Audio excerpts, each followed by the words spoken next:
Back in the 1960s, when I was in college, I was always looking for places where I could make some money, and I got a call from the Wayne Postmaster asking if I'd like to be an extra during Christmas time. Now, why would I get a call from the Wayne Postmaster? Well, my uncle married his daughter, and so he became an extended part of the family, and he knew that I was in college and was looking for work, and so he called and asked if I wanted to sign up with a bunch of other extras. So I showed up at the post office probably in late October of that year to sign all the paperwork, and then went back to doing what I was doing for November and December in college and not really giving a whole lot of thought to what would be coming up next.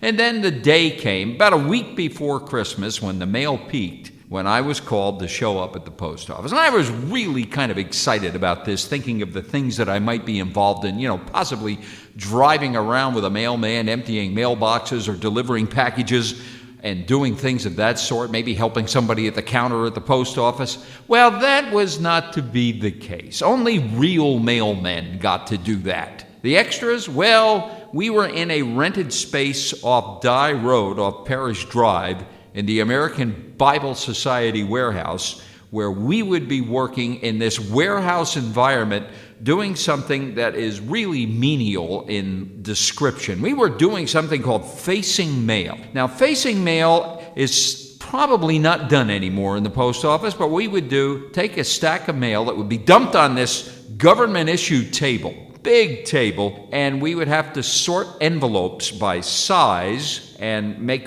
rows and rows and rows of the same size of envelopes and then turn them upside down so that the stamp was in the lower left-hand corner so that a real mailman could come over and take these trays of mail and run them through the canceling machine. I wanted to do that, but I wasn't a real mailman. So I would work a couple nights a week just before Christmas, from about 4 to midnight, walking from my home at the corner of Alps and Maple, Alps Road, Maple Avenue, down Maple Ave, down Parish Drive to Dye Road and into the warehouse, and I'd go in there and face mail every night.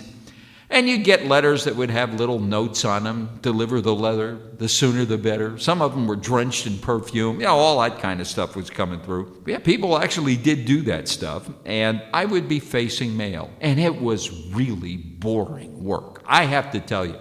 And you got the fluorescent lights, which are kind of blue in color, and they're kind of flickering at 60 cycles per second, and all this is getting to me. And one night, it really got to me. I'm down there facing mail, and in the background, I am listening to WHN. Somebody's got a radio on, and they're playing Percy Faith's version of Deck the Halls.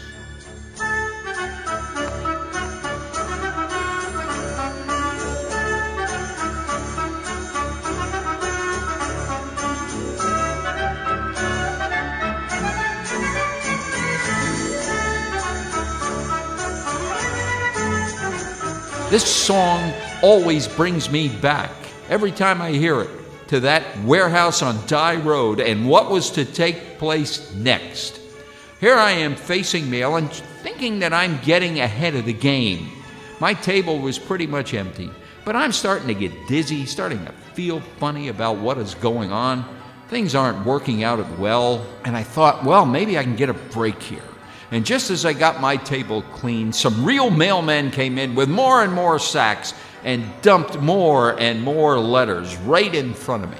And my stomach at this point is starting to churn. And I'm starting to feel dizzy and clammy.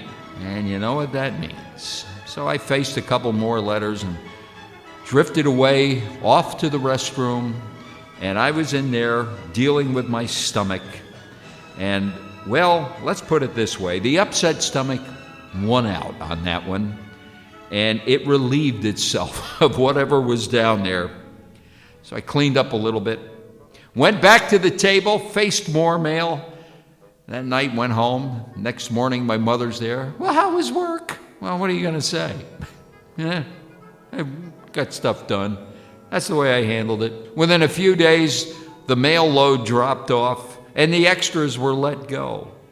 But I knew at that point that I would never be a mail facer. I'd do something else in life. Maybe work at WHN and play Deck the Halls and let somebody else face the mail. But it was not for me.